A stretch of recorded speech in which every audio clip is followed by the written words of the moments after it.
Praise the lord. దేవుని నామానికి మహిమ కలుగును గాక. ఆమేన్, హల్లెలూయా. ఈ అనుదిన బైబిల్ పఠనం అనేటువంటి కార్యక్రమానికి మీ అందరికీ కూడా స్వాగతం. అందరూ ఎలా ఉన్నారు? బాగున్నారా? ప్రభు యొక్క కృపలో మీ అందరూ కూడా క్షేమంగా ఉన్నారని తలస్తూ దేవుని స్తుతిస్తున్నాను. మరి రాత్రి అందరం కలిసి బైబిల్ పఠనం చేసుకుందామా?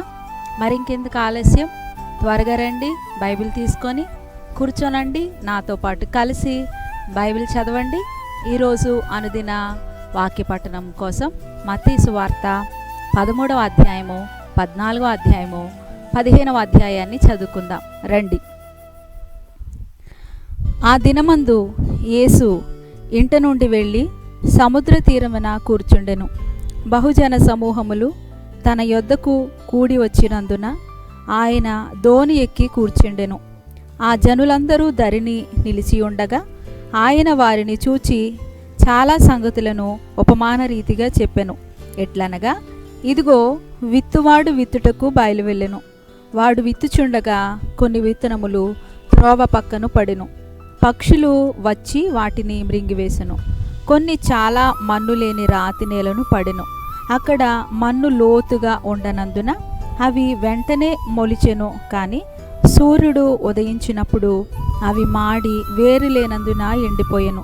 కొన్ని ముండ్ల పొదలలో పడెను. ముండ్ల పొదలు ఎదిగి వాటిని అణిచివేసెను. కొన్ని మంచి నేలను పడి ఒకటి 100 ఒకటి 60 ఒకటి 30 ఫలించెను. చెవులు గలవాడు వినుగాక అని చెప్పెను. తరువాత శిష్యులు వచ్చి, నీవు ఉపమాన రీతిగా ఎందుకు వారితో మాట్లాడుచున్నావని ఆయనను అడుగగా, ఆయన వారితో ఇట్లనెను, పరలోక రాజ్య మర్మములు ఎరుగుట మీకు అనుగ్రహింపబడి ఉన్నది గాని వారికి అనుగ్రహింపబడలేదు. కలిగిన వానికే ఇయ్యబడును, వానికి సమృద్ధి కలుగును. లేని వానికి కలిగినది వాని యొద్ద నుండి తీసివేయబడును. మరియు వారు చూచుచుండియు చూడరు, వినుచుండియు వినకయు గ్రహింపకయు నున్నారు. ఇందు నిమిత్తము నేను ఉపమాన రీతిగా వారికి బోధించుచున్నాను. ఈ ప్రజలు కన్నులారా చూచి, చెవులారా విని, హృదయముతో గ్రహించి, మనసు త్రిప్పుకొని నా వలన స్వస్థత పొందుకుంటున్నట్లు వారి హృదయము కొవ్వినది, వారి చెవులు వినుటకు మందములైనవి, వారు తమ కన్నులు మూసుకొని ఉన్నారు. కనుక మీరు వినుట మట్టుకు విందురు గాని గ్రహింపనే గ్రహింపరు, చూచుట మట్టుకు చూతురు కానీ ఎంత మాత్రమును తెలుసుకొనరు అని యెషయా చెప్పిన ప్రవచనము వీరి విషయమై నెరవేరుచున్నది. అయితే మీ కన్నులు చూచుచున్నవి కనుక అవి ధన్యములైనవని, మీ చెవులు వినుచున్నవి కనుక అవి ధన్యములైనవి. అనేక ప్రవక్తలను నీతిమంతులను మీరు చూచు వాటిని చూడగోరియు చూడకపోయిరి, మీరు వినువాటిని వినగోరియు వినకపోయిరని మీతో నిశ్చయముగా చెప్పుచున్నాను. విత్తువాని గూర్చిన ఉపమాన భావం వినుడి. ఎవడనను రాజ్యమును గూర్చిన వాక్యము వినియు గ్రహింపకయు ఉండగా దుష్టుడు వచ్చి వాని హృదయములో విత్తబడిన దానిని ఎత్తుకొని పోవును. త్రోవ ప్రక్కను విత్తబడినవాడు వీడే.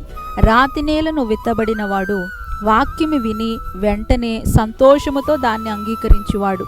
అయితే అతనిలో వేరు లేనందున అతడు కొంతకాలము నిలుచును. కానీ వాక్యము నిమిత్తము శ్రమ అయినను హింస అయినను కలుగగానే అభ్యంతరపడును. ముండ్ల పొదలలో విత్తబడినవాడు వాక్యం వినువాడే కానీ ఐహిక విచారమును ధనమోసమును ఆ వాక్యమును అణిచివేయును గనుక వాడు నిష్ఫలుడగును. మంచి నేలను విత్తబడినవాడు వాక్యం విని గ్రహించువాడు. అట్టివారు సఫలులై ఒకడు 100 ఒకడు 60 ఒకడు 30 ఫలించుననెను. ఆయన మరి ఒక ఉపమానం వారితో చెప్పెను. ఏమనగా, పరలోక రాజ్యము తన పొలములో మంచి విత్తనము విత్తిన ఒక మనుషుని పోలి ఉన్నది. మనుషులు నిద్రించుచుండగా అతని శత్రువులు వచ్చి గోధుమల మధ్యను గురుగులు విత్తిపోయిను. మొలకలు పెరిగి గింజ పట్టినప్పుడు గురుగులు కూడా ఆగపడును. అప్పుడు ఇంటి యజమాని దాసులు అతని యొద్దకు వచ్చి, అయ్యా, నీవు నీ పొలములో మంచి విత్తనము విత్తితివి. అయ్యా, నీవు నీ పొలములో మంచి విత్తనము విత్తితివి కదా, అందులో గురుగులు ఎక్కడ నుండి వచ్చినవని అడిగిరి. ఇది శత్రువు చేసిన పని అని అతడు వారితో చెప్పగా, ఆ దాసులు మేము వెళ్ళి వాటిని పెరికి కూర్చుట నీకిష్టమా అని అతన్ని అడిగిరి. అందుకతడు, వద్దు, గురుగులను పెరుగుచుండగా వాటితో కూడా ఒకవేళ గోధుమలను కూడా పెళ్లిగింతురు. కోతకాలము వరకు రెండింటినీ కలిసి ఎదగనీయుడి. కొంతకాలమందు గురుగులను ముందుగా కూర్చి వాటిని కాల్చివేటకు కట్టలు కట్టి గోధుమలను నా కొట్టులో చేర్చిపెట్టుడని కోతగాండుతో చెప్పుదుననెను. ఆయన మరి ఒక ఉపమానం వారితో చెప్పెను. పరలోక రాజ్యము ఒకడు తీసుకొని తన పొలములో విత్తిన ఆవగింజను పోలియున్నది. అది విత్తనములన్నిటిలో చిన్నదే, కానీ పెరిగినప్పుడు కూర మొక్కలన్నిటిలో పెద్దదై ఆకాశ పక్షులు వచ్చి దాని కొమ్మలయందు నివసించునంత చిట్టగును. ఆయన మరి ఒక ఉపమానం వారితో చెప్పెను. పరలోక రాజ్యము ఒక స్త్రీ తీసుకొని పిండి అంతయు పులిసి పొంగు వరకు 3 కుంచముల పిండిలో దాన్ని దాచిపెట్టిన పుల్లని పిండిని పోలియున్నది. నేను నా నోరు తెరిచి ఉపమాన రీతిగా బోధించదను. లోకం పుట్టినది మొదలుకొని మరుగు చేయబడిన సంగతులను తెలియచెప్పెదను అని ప్రవక్త చెప్పిన మాట నెరవేరునట్లు యేసు ఈ సంగతులన్నిటినీ జనసమూహములకు ఉపమాన రీతిగా బోధించెను. ఉపమానము లేక వారికి ఏమీ బోధింపలేదు. అప్పుడు ఆయన జనసమూహములను పంపివేసి ఇంటిలోనికి వెళ్ళగా ఆయన శిష్యులు ఆయన యొద్దకు వచ్చి, పొలములోని గురుగులను గూర్చిన ఉపమాన భావము మాకు తెలియజెప్పుమనిది.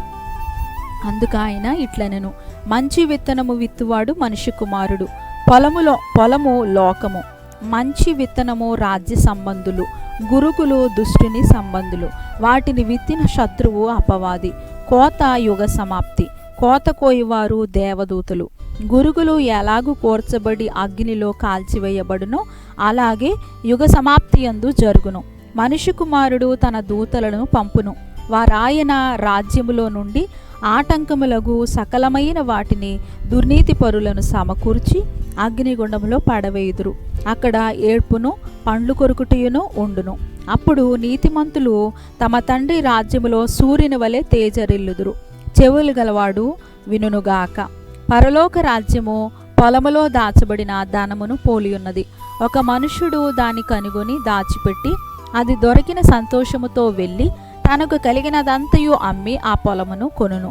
మరియు పరలోక రాజ్యము మంచి ముత్యములను కొనవెదుకుచున్న వర్తకుని పోలియున్నది. అతడు అమూల్యమైన ఒక ముత్యమును కనుగొని పోయి తనకు కలిగినదంతయు అమ్మి దాన్ని కొనును. మరియు పరలోక రాజ్యము సముద్రములో వేయబడి నానా విధములైన చేపలను పట్టిన వలను పోలియున్నది.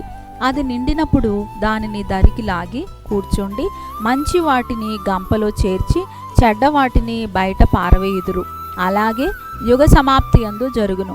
దేవదూతలు వచ్చి నీతిమంతులలో నుండి దుష్టులను వేరుపరిచి వీరిని అగ్నిగుండంలో పడవేయుదురు. అక్కడ ఏడ్పును పండ్లు కొరుకుటయును ఉండును. వీటన్నిటినీ మీరు గ్రహించిరా అని వారిని అడుగగా వారు గ్రహించితుమనిరి. ఆయన అందువలన పరలోక రాజ్యములో శిష్యుడిగా చేరిన ప్రతి శాస్త్రియు తన ధననిధిలో నుండి క్రొత్త పదార్థములను పాత పదార్థములను వెలుపలికి తెచ్చు ఇంటి యజమాని పోలి ఉన్నాడని వారితో చెప్పెను. యేసు ఈ ఉపమానములు చెప్పి చాలించిన తరువాత ఆయన అక్కడ నుండి వెళ్ళి స్వదేశమునకు వచ్చి జనసమూహములలో వారికి బోధించుచుండెను. అందువలన వారు ఆశ్చర్యపడి ఈ జ్ఞానమును ఈ అద్భుతములను ఇతనికి ఎక్కడి నుండి వచ్చినవి? ఇతడు వడ్లవాని కుమారుడు కాడా? ఇతని తల్లి పేరు మరియ కాదా? యాకోబు, యోసేపు, సిమోను, యోదాయను వారు ఇతని సహోదరులు కారా? ఇతని సహోదరీమణులందరూ మనతోనే ఉన్నారు కారా? ఇతనికి ఈ కార్యములన్నీ ఎక్కడ నుండి వచ్చినని చెప్పుకొని ఆయన విషయమై అభ్యంతరపడిరి. అయితే యేసు ప్రవక్త తన దేశములోనూ తన ఇంటను తప్ప మరి ఎక్కడైనను ఘనహీనుడు కాడని వారితో చెప్పెను. వారి అవిశ్వాసమును బట్టి ఆయన అక్కడ అనేకమైన అద్భుతములు చేయలేదు. 14వ అధ్యాయము. ఆ సమయమందు చతుర్థాధిపతి అయిన హేరోదు యేసును గూర్చిన సమాచారం విని ఇతడు బాప్తిస్మమిచ్చి యోహాను, అతడు మృతులలో నుండి లేచి ఉన్నాడు, అందువలననే అద్భుతములు అతని యందు క్రియారూపము లగుచున్నవని తన సేవకులతో చెప్పెను. ఏలయనగా నీవు నీ సహోదరుడైన ఫిలిప్పు భార్యయగు హేరోదియాను ఉంచుకొనుట న్యాయము కాదని యోహాను చెప్పగా, హేరోదు ఆమె నిమిత్తము యోహానును పట్టుకొని బంధించి చెరసాలలో వేయించి ఉండెను. అతడు ఇతని చంపగోరెను, కానీ జనసమూహము ఇతనిని ప్రవక్త అని ఎంచినందున వారికి భయపడెను.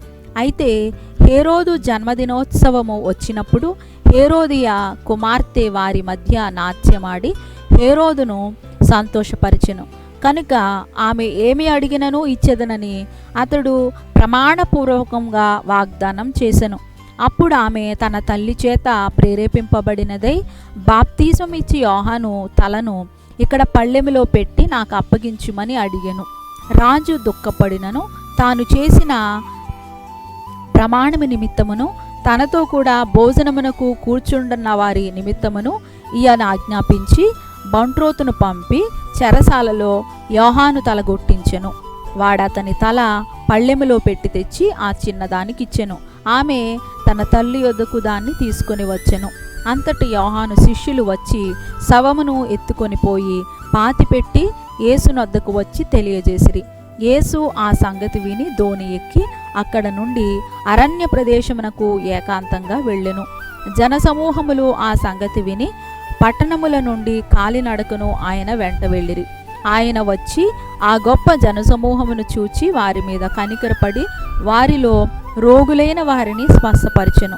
సాయంకాలమైనప్పుడు శిష్యులు ఆయన ఎద్దకు వచ్చి, ఇది అరణ్య ప్రదేశము, ఇప్పటికే ప్రొద్దుబూయెను. ఈ జనులు గ్రామములోనికి వెళ్ళి భోజన పదార్థములు కొనుక్కొనుటకై వారిని పంపివేయమని చెప్పిరి. వారు వెళ్ళనక్కర్లేదు, మీరే వారికి భోజనం పెట్టుడని వారితో చెప్పగా, వారు ఇక్కడ మన యొద్ద 5 రొట్టెలను 2 చేపలను తప్ప మరేమీ లేదని ఆయనతో చెప్పిరి. అందుకు ఆయన వాటిని నా యొద్దకు తెండని చెప్పి పచ్చిక మీద కూర్చుండుడని జనులకు ఆజ్ఞాపించి ఆ 5 రొట్టెలను 2 చేపలను పట్టుకొని ఆకాశం వైపు కన్నులెత్తి ఆశీర్వదించి ఆ రొట్టెలు విరిచి శిష్యులకిచ్చెను. శిష్యులు జనులకు వడ్డించిరి. వారందరూ తిని తృప్తి పొందిన తరువాత మిగిలిన ముక్కలు 12 గంపల నిండా ఎత్తిరి. స్త్రీలను పిల్లలను గాక తినిన వారు ఇంచుమించు 5,000 మంది శిష్యులు. వెంటనే ఆ జనసమూహములను తాను పంపివేయనంతలో తన శిష్యులు దోణి ఎక్కి తనకంటే ముందుగా అద్దరికి వెళ్ళవలెనని ఆయన వారిని బలవంతం చేసెను. ఆయన ఆ జనసమూహములను పంపివేసి ప్రార్థన చేయుటకు ఏకాంతముగా కొండ ఎక్కిపోయి సాయంకాలమైనప్పుడు ఒంటరిగా ఉండెను. అప్పటికా దోణి దరికి దూరముగా నుండగా గాలి ఎదురైనందున అలల వలన కొట్టబడుచుండెను. రాత్రి 4వ జామున ఆయన సముద్రం మీద నడుచుచు వారి యొద్దకు వచ్చెను. ఆయన సముద్రం మీద నడుచుట శిష్యులు చూచి తొందరపడి భూతమని చెప్పుకొని భయము చేత కేకలు వేసిరి. వెంటనే యేసు ధైర్యము తెచ్చుకొనుడి, నేనే, భయపడకుడని వారితో చెప్పగా, పేతురు, ప్రభువా, నీవే అయితే నీళ్ల మీద నడిచి నీ యొద్దకు వచ్చుటకు నాకు సెలవిమ్మని ఆయనతో అనెను. ఆయన రమ్మనగానే పేతురు దోణి దిగి యేసునొద్దకు వెళ్ళుటకు నీళ్ల మీద నడిచెను. కాని గాలిని చూసి భయపడి మునిగిపోసాగి, ప్రభువా, నన్ను రక్షించుమని కేకలు వేసెను. వెంటనే యేసు చెయ్యి చాపి అతన్ని పట్టుకుని, అల్పవిశ్వాసి, ఎందుకు సందేహపడితివని అతనితో చెప్పెను. వారు దోణి ఎక్కినప్పుడు గాలి అడిగెను. అంతటా దోణిలోనున్న వారు వచ్చి, నీవు నిజముగా దేవుని కుమారుడవని చెప్పి ఆయనకు మ్రొక్కిరి. వారద్దరికి వెళ్ళి గెన్నేసరేతు దేశమునకు వచ్చిరి. అక్కడి జనులు ఆయనను గుర్తుపట్టి చుట్టుపట్లనున్న ఆ ప్రదేశం అంతటికి వర్తమానం పంపి రోగులందరినీ ఆయన యొద్దకు తెప్పించి, వీరిని నీ వస్త్రపు చెంగు మాత్రము ముట్టనిమ్మని ఆయనను వేడుకొనిరి. ముట్టిన వారందరూ స్వస్థత నొందిరి. 15వ అధ్యాయము. ఆ సమయమున యెరూషలేములో నుండి శాస్త్రులను పరిసయ్యులను యేసునొద్దకు వచ్చి, నీ శిష్యులు చేతులు కడుగుకొనకుండా భోజనము చేయుచున్నారే, వారెందు నిమిత్తము పెద్దల పారంపర్యాచారమును అతిక్రమించుచున్నారని అడిగిరి. అందుకాయన, మీరును మీ పారంపర్యాచారము నిమిత్తమై దేవుని ఆజ్ఞను ఎందుకు అతిక్రమించుచున్నారు? తల్లిదండ్రులను ఘనపరచుమనియు తండ్రినైనను తల్లినైనను దూషించువాడు తప్పక మరణము పొందవలెననియు దేవుడు సెలవిచ్చెను, మీరైతే ఒకడు తన తండ్రినైనను తల్లినైనను చూచి నా వలన నీకేది ప్రయోజనకరమగునో అది దేవార్పితమని చెప్పిన ఎడల అతడు తన తండ్రినైనను తల్లినైనను గణపరచనక్కర్లేదని చెప్పుచున్నారు. మీరు మీ పారంపర్యాచారము నిమిత్తమై దేవుని వాక్యమును నిరర్ధకము చేయుచున్నారు. వేషధారులారా, ఈ ప్రజలు తమ పెదవులతో నన్ను గణపరచుదురు, కానీ వారి హృదయము నాకు దూరముగా ఉన్నది. మనుషులు కల్పించిన పద్ధతులు దైవాపదేశములను బోధించుచు వారు నన్ను వ్యర్థముగా ఆరాధించుచున్నారు అని యెషయా మిమ్మును గూర్చి ప్రవచించిన మాట సరియే అని వారితో చెప్పి జనసమూహములను చూచి మీరు విని గ్రహించుడి. నోట పడునది మనుషుని అపవిత్రపరచదు, కానీ నోట నుండి వచ్చునదియే మనుషుని అపవిత్రపరచునని వారితో చెప్పెను. అంతటా ఆయన శిష్యులు వచ్చి, పరిసయ్యులు ఆ మాట విని అభ్యంతరపడిరని నీకు తెలియనా అని ఆయనను అడుగగా, ఆయన పరలోకమందున్న నా తండ్రి నాటని ప్రతి మొక్కయు పెళ్లిగింపబడును, వారి జోలికి పోకుడి. వారు గ్రుడ్డివారై ఉండి గ్రుడ్డివారికి త్రోవ చూపువారు, గ్రుడ్డివాడు గ్రుడ్డివానికి త్రోవ చూపుని ఎడల వారిద్దరూ గుంటలో పడుతురు కదా అనెను.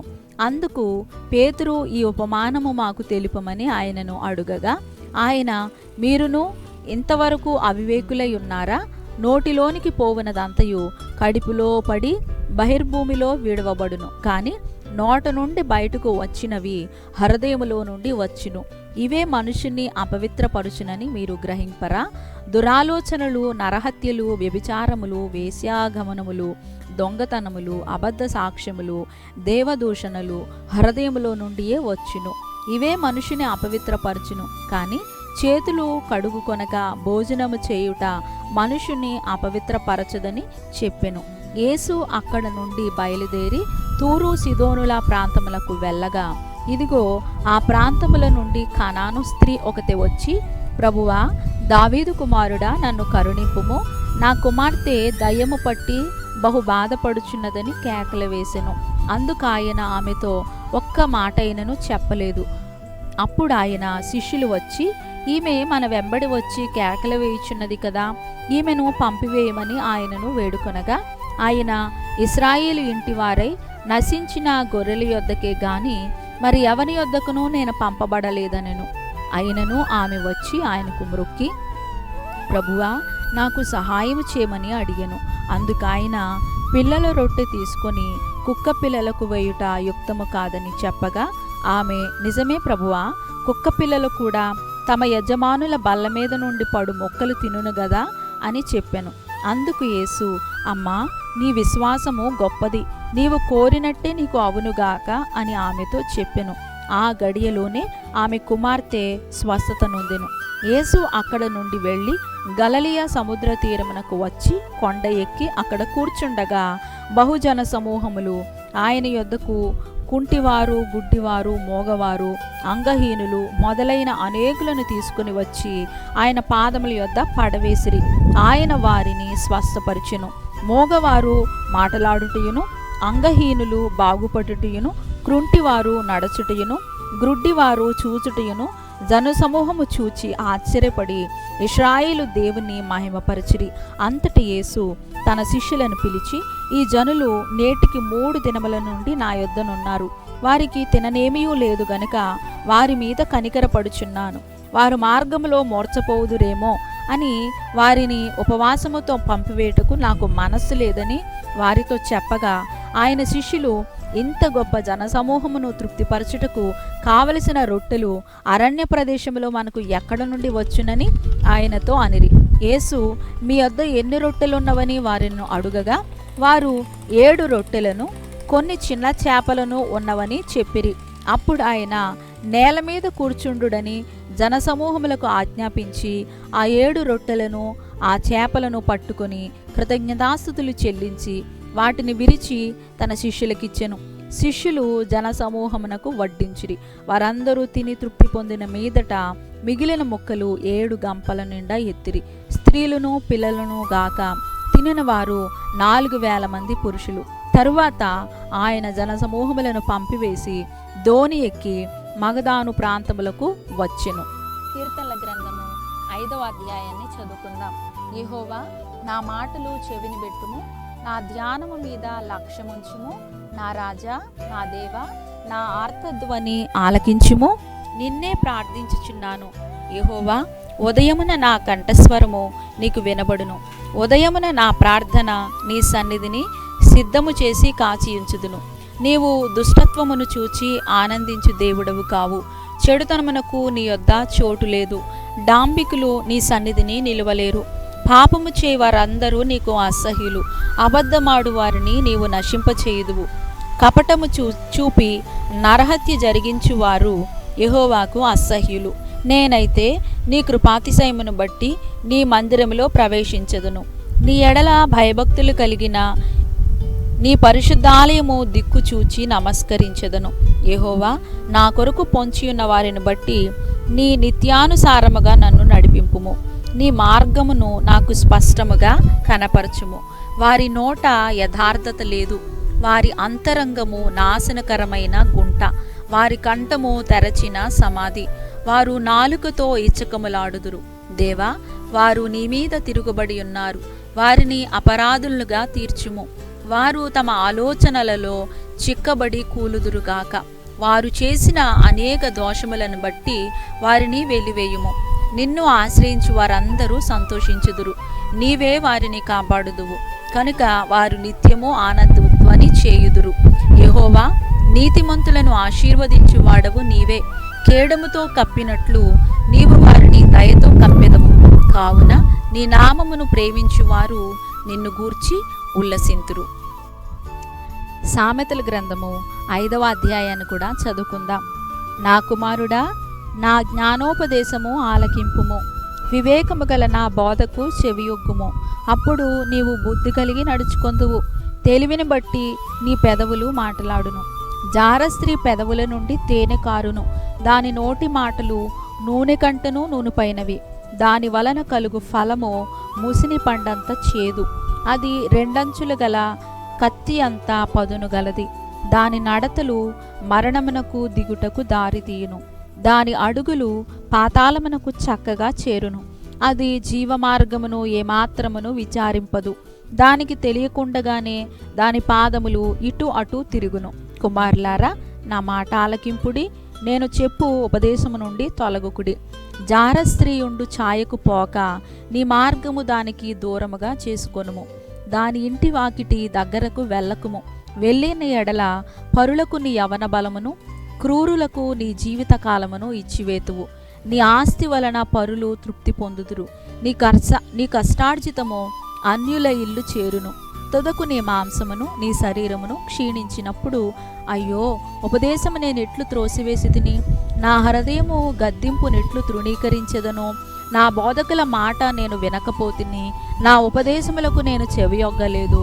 నేను సమాజ సంఘముల మధ్య నుండినను ప్రతి విధమైన దౌష్ట్యమునకు లోబడుటకు కొంచెమే ఎడమాయెను అని నీవు చెప్పుకొనుచు మూలుగుచు నుందువు.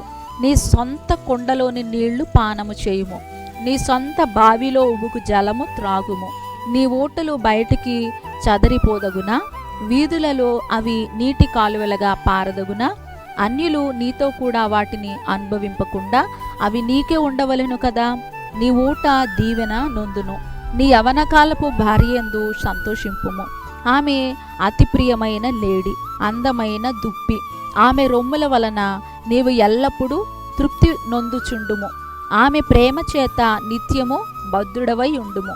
నా కుమారుడా, జారస్త్రీ యందు నీవేళ బద్ధుడవై ఉందువు. పరస్త్రీ రొమ్ము నీవేళ కౌగిలించుకొందువు. నరుని మార్గములను యెహోవా ఎరుగును. వాని నడతలన్నీయు ఆయన గుర్తించును. దుష్టుని దోషములు వానిని చిక్కులు బెట్టును. వాడు తన పాప పాశముల వలన బంధింపబడును. శిక్ష లేకయే అట్టివాడు నాశనమగును. అతి మూర్ఖుడై వాడు త్రోవ తప్పిపోవును. దేవుడు తన పరిశుద్ధ వాక్యాన్ని దీవించునుగాక. ఆమెన్. ప్రార్థన చేసుకుందాము. పరిశుద్ధుడవైన మా దేవ, కృపా సత్య సంపూర్ణుడా, మీకు స్తోత్రాలు. ఈ రాత్రి కూడా నీ యొక్క మహాకృపా కనికరాన్ని బట్టి మేమందరము కలుసుకొని, ప్రభువా, నీవు మాకు అనుగ్రహించినటువంటి సమయంలో కలిసి నీ పరిశుద్ధ గ్రంథములో ఉండేటువంటి కొన్ని వాక్య భాగాల్ని చదువుకోవడానికి మీరు చూపించిన ఈ మహాకృపను బట్టి స్తోత్రాలు. ప్రభువా, ఈ అనుదిన వాక్య పఠనము అనేటువంటి కార్యక్రమంలో పాల్గొన్న ప్రతి ఒక్కరిని మీరు దీవించండి. నాతో పాటు కలిసి వాక్యాన్ని చదివిన, వాక్యాన్ని విన్న ప్రతి ఒక్కరిని కూడా ప్రత్యేకమైన దీవెనలతో నింపండి.